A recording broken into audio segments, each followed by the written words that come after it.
ちの方に引き上げろ。竿を持って、じゃあ竿をちょっと、そうだ、電柱越えて、糸が切れるけん。向こうの方に移動しよった。そう、第2か。2台ずつか。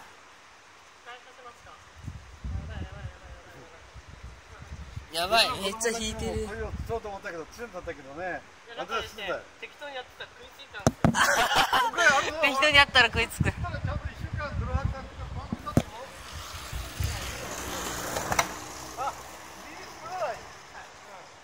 え、お前あっちの方からやって。あっちの方に引き寄せて。向こうの。あんまり引っ張るなよ。糸出しながらやれ。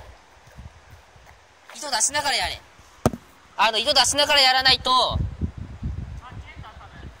切れた？糸が切れるから、糸出しながらやって。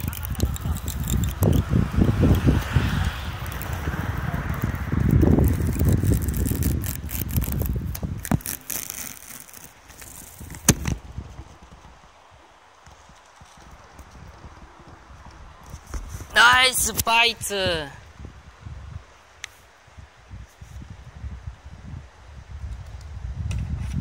こんにゃらおら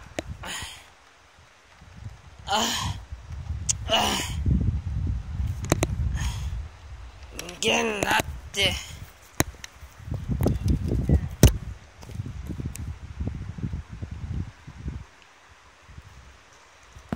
向こう岸に引き寄せろ。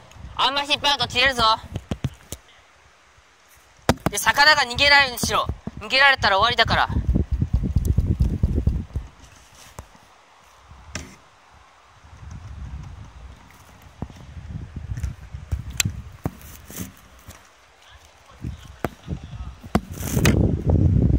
声引きが強いからな、めっちゃ。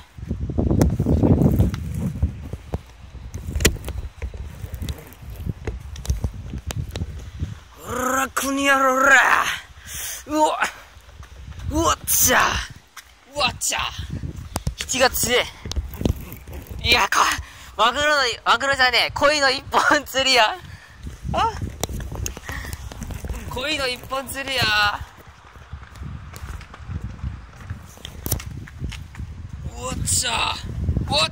来た。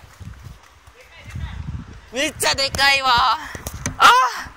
鯉がバラしたらダメだ。鯉が